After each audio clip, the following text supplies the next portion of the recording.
cookies! There aren't many NFL players as polarizing as Deion Sanders, but I think Michael Vick has to be a close second. He has now started his coaching tenure, specifically at the collegiate level, at an HBCU of Norfolk State. And I think he's bringing a lot to that HBCU, a giant impact that might look like Deion Sanders beginning in his coaching career. Now, I'm not saying that Michael Vick's going to go on the same trajectory or his impact's going to be the same, but I think that following in through the footsteps of Deion Sanders and doing it his own way is going to allow for Norfolk State to really have a lot of pride in their football, HBCUs to have that eye back on them, and I think it's going to be a great thing in the world of college football as these NFL greats come back to serve their teams and serve the game that they love. So today, we're going to take a peek at their spring game.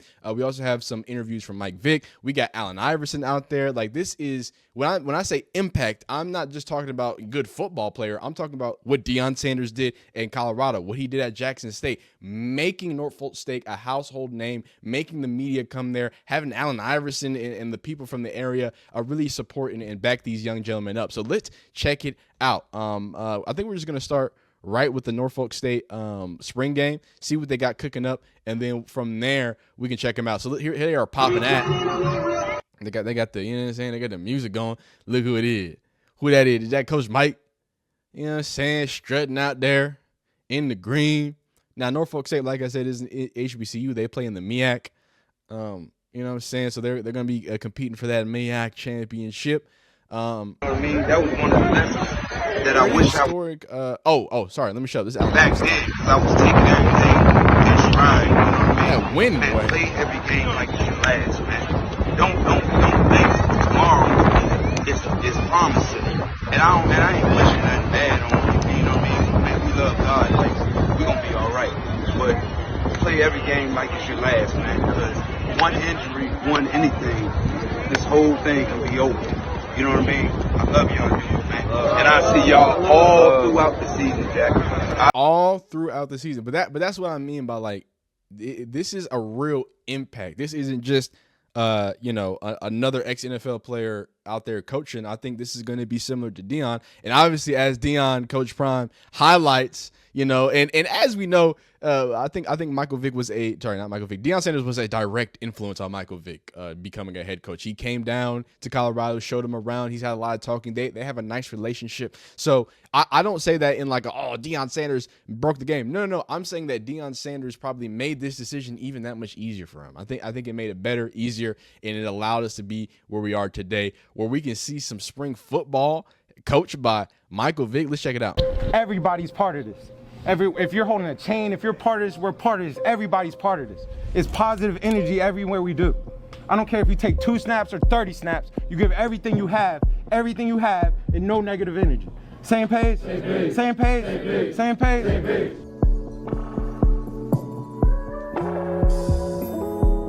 They look clean out there, man. I think they're going to go. It might be copyright, but let's see QB slinging one up there.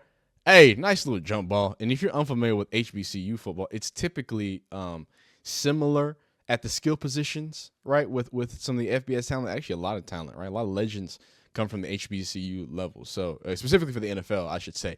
But the offensive line, defensive line, the big boys that's really where the difference is at these FCS levels. You know what I'm saying? But there you're going to see some great talent. I mean, obviously you have a big physical back here at number 9. You got this key. Let's see if you can sling it. A little bit of zip on that ball. Wide receivers look stat. Okay. Little jump passes. Trying to get this screen off. Making somebody move. Can we talk about, cookies?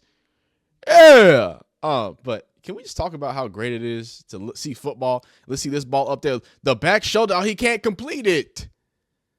Come on, Doik. It's just great to see foosball. It's great that there is foosball happening. That's all that really matters. And don't worry, we got some more from the spring practice. We got some more from everybody. That's that same one. We got some more from the spring practice as well, with Mike Vick showing up and things like that. Well, not Mike Vick, with Allen Iverson showing up, and then of course we got a Michael Vick interview right after. Hold on, I want to get in on that. Hey, hold up.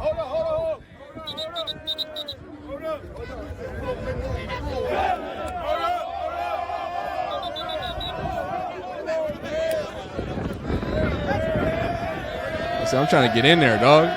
They said let AI in there, dog.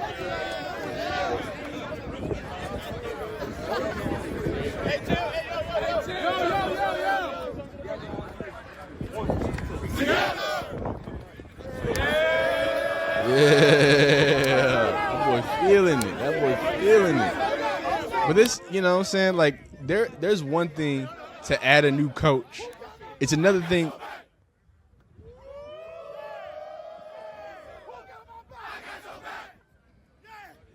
Uh-oh. Here we go. Who fired up? We fired up. Who fired up? We fired up. Ready to bounce. They fired up. They fired up. They fired up. They want that shit. They fired up. They want that shit. They fired up. They want that shit. I love this. I love this. I love this. I love this. I need this. I need this. I need this. I need this. Squad. Squad. Playmakers on three. 1, 2, 3. Playmakers. Sorry. You know what I'm saying? Had to break it down for folks. When you see all the 7-5. I'm bored. I'm a bored, washed high school football player. I don't know what you want me to do. That's just in my blood. But in all seriousness, like I was saying, there is impact being shown here, right? Having Allen Iverson there, having 757 legends, right? Having people in a bubble. Can I show y'all the views on this HBCU video? And no disrespect to HBCU. I mean, HBCUs, they don't need no help getting views, right? But they do get a lot of views when certain people is around. So if I go to Norfolk State, this is like 100,000 view video, dog. This was just posted yesterday. Right here, HBCU game day. Like, so this is one day. This is an outlier for them, right? This is a big video for them. They only got 66,000. Only, it's not whatever. But this is clearly people want to see this. Clearly, this is getting the people going, and that is what I think some people. You know, we can talk about the jersey retirement. We'll have a separate video for that. We already did a video, but we'll do a follow-up video for that. But that whole conversation boils down to what I'm going to talk about when I talk about the influence, when I talk about the fact that Michael Vick isn't just a dude, right? He isn't just an ex-NFL player, right? He's an ex-NFL player that's going to be able to bring out a certain level of legend, a certain level of, you know, great football players like Allen Iverson. You know what I'm saying? By the way, y'all go look up Allen Iverson's highlights. That boy was nice. Anyway, right, there's something to be said about being a great player, and I think there's something even better to be said about someone who can move communities, right? Who can ignite the people and have a high amount of interest, right? And I think Michael Vick is someone who can do both of those things. Clearly a football mind. He spent some time, you know, in the media world and XYZ. Obviously, we know the trials and tribulations of his own career. And I think those trials and tribulations are important for speaking with the modern era of this NIL transfer portal type kid. Y'all, hey, the people going to turn on you. Ask Nico. I'm not going to mispronounce your name. Ask him about it. There's going to be people who going to say crazy things outside your name and make you look crazy. I don't think there's anybody better to show you how to handle that and how to still become a man and still, you know, take those next steps and still, hey, try to be about your dollar if it's really about it and commit to your team. I think it's Michael Vick. So let's hear him speak at the spring game. 5-7 legends that you know very well, all breaking it down at the huddle at the end. I mean, what were your emotions like there? I mean, it was just good to see. You know, those guys been telling me they was going to come out and support, and I expect to see that all season. So it was just it's good to have the local hometown heroes come out, guys who these young men can look at and you know, look at as role models and you know great citizens of the Hampton Roads and you know just good people. This was the first of many firsts for you as a head coach. Kind of is it a weight off your shoulder situation to get out there and get that done? Yeah, it is a weight off my shoulders just to get through the spring, just going through winter workouts and getting here, getting to know the guys, getting to understand like what it takes to you know get to this point, the routine, and you know just put my coach's hat on each and every day. From the time we get here at 4:45 in the morning, from the team meeting to the time we break down at the end. And so, you know, getting guys the buy-in, the culture, the coaches, the players. It's really been a great spring for us, and I'm pleased with the turnout. Well, and the gelling process, sorry, I just want to follow up real quick. The gelling process was so key with a bunch of new coaches, a bunch of new players. How was the step of the gelling process during the spring? Did you come as far along as you wanted to? Yeah, I mean, first, you know, we just wanted to identify, you know, how we needed to get better and in what areas. I think we started there, just kept it simple, and, you know, each day we just worked to get better, not look at today's practice, and it was, you know, just way more polished than the last couple of weeks. So it showed the improvement, It showed the discipline, it showed the dedication of everybody trying to do it right, and I couldn't be more pleased with that. And it all starts with me. I was going to say, if you had to grade yourself and what you were expecting. It's one thing, I expect this and this, but what did you see that you said, okay, this worked? Yeah, I'm gonna always be my toughest critic. Certainly walking away from the game today, I see maybe one or two things that I could have done differently, but every day I come out here, I expect to make a mistake and learn from it and not to make the same mistake twice, like I asked the young man to do in that locker room. And so taking that approach, the same approach I took when I played, put myself in their shoes, now with the coach's hat on, it makes it a lot easier. And then having the guys around as coaches who understand, just being in lockstep and, how to get through this time period has been really helpful for me. All things considered, you run out, you see the fans this time around, your players got pads on, they're hitting, they're playing hard. How excited does it make you for week 1 against Towson? Yeah, it's funny, I made mention of that today, that, we about 28 practices away from facing Townsend, and, that got them excited, and, going through the spring and, hitting one another, sometimes the brotherhood is so strong, you can tell they really don't want to do it, but they got to get the reps at it. And so, when we think about our opponents and who we're going to play, we should get excited. We should be enthused about that and feel good that, at some point we'll be able to go out and execute what we're trying to get better at against somebody else. Talk about Izzy, his performance today. Yeah, Israel looked good. There's a couple plays I thought he could have made early. He's very sound with his decision making, but we want to try to be like 95% perfect, and perfect is 100%. He he's going to make mistakes. He's just got to learn from it. And so Izzy's just the ultimate competitor, and he believes in himself. He knows he can make every play, every throw, and so the ball is in his hands. The ball is in his court, and we expect Izzy to do big things this year. We saw you, you've walked out on that field so many times this spring. We saw you walk out there a little bit early, about 2 hours before game time. Did it feel different today, being a spring game? Today, just with the energy, the crowd, family, just the players and their enthusiasm and energy. I just wanted to go out there and get a feel for what we, was about to experience and, soak it all in, appreciate it, and was very excited. So that's why I was out there 2 hours early. I actually beat all the guys out there. And it's good. It's good when your coach is out there ahead. The first one out there, it definitely makes a difference, makes a statement. Considering when we first talked to you, when spring ball really opened up to now, what have you learned about yourself as a head coach?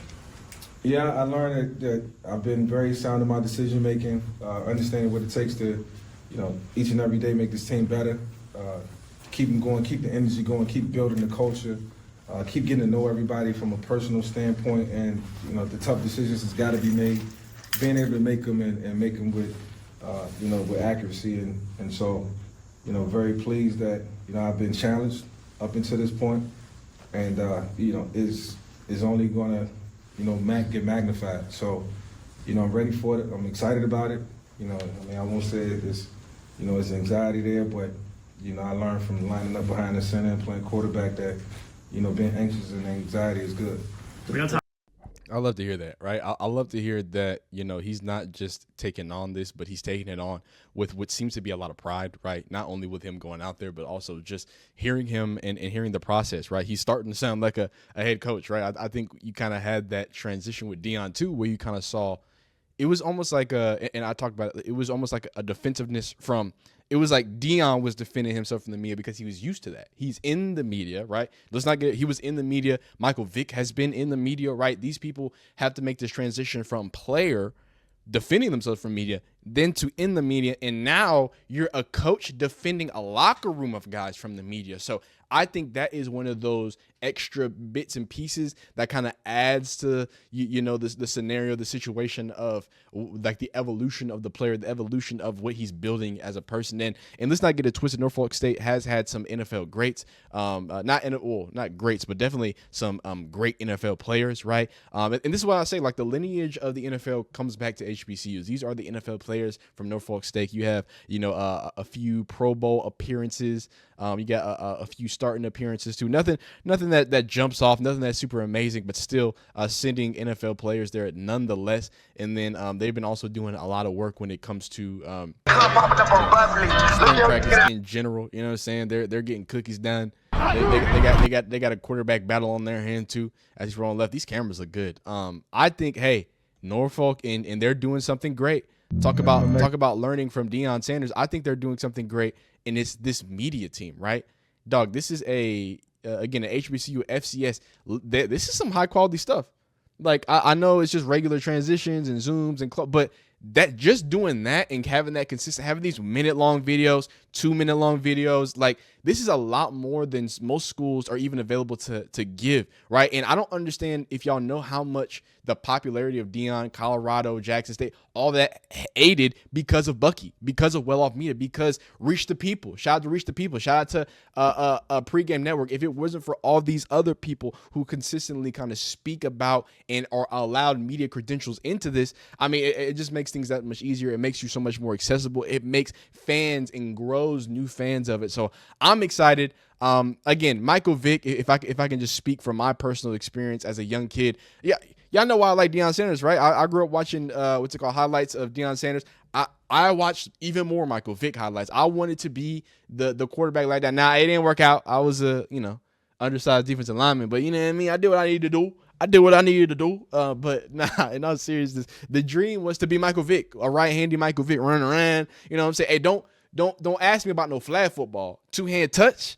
Oh, I was the Q. I was all-time greatest. It's me, the quarterback that all y'all's Thanksgiving dinners is afraid of. That's me, dog. I'm really the best I got that cannon attached to it. You know what I mean? But like, he is an inspiration from the football he plays. And I think as I grow into a older adult, I think he's also a model of how you handle adversity. You ever hear Michael Vick complain about that situation? I don't. I've never. Please find me the videos. He took his time. He did what he needed to do. He said, I'm wrong. And he came back and played football. That's it. Y'all ain't heard nothing else from Michael Vick, have you? Y'all ain't have no other problems from Michael Vick, have you? Everybody else has taken him in. Everyone has had positive things to say. You can make mistakes, young man, and you can find a new way to excel. And there is nobody else better that I want than Michael Vick around young black boys, young black collegiate kids. Y'all gonna mess up, but we need to start teaching these kids that you can mess up. And then, all right, well, how do we build this back up? I don't want no more Kyron Lacey's. And that's in both things, both in losing him and in him the awful decisions he can make. Let's make less bad decisions, and let's make sure that we know, hey man, sometimes it's gonna be crazy, right? And I think Michael Vick is an excellent model for that. It'll be great to see how things kind of unfold. I'll be keeping up with this as I keep up with Colorado and everything else in the college football world. I think HBCU's got another team. Because, hey, don't be afraid. Jackson State still doing their thing now. Coach TC doing their thing. I think this is going to be a new upcoming story. But y'all let me know if y'all want to see any more. What else y'all want to see? Like the video if you like it. Dislike if you don't like it. Subscribe if you enjoy college football content, updates, and everything else in between, man. We'll see you next time. Continue being great because you're great. But you knew that.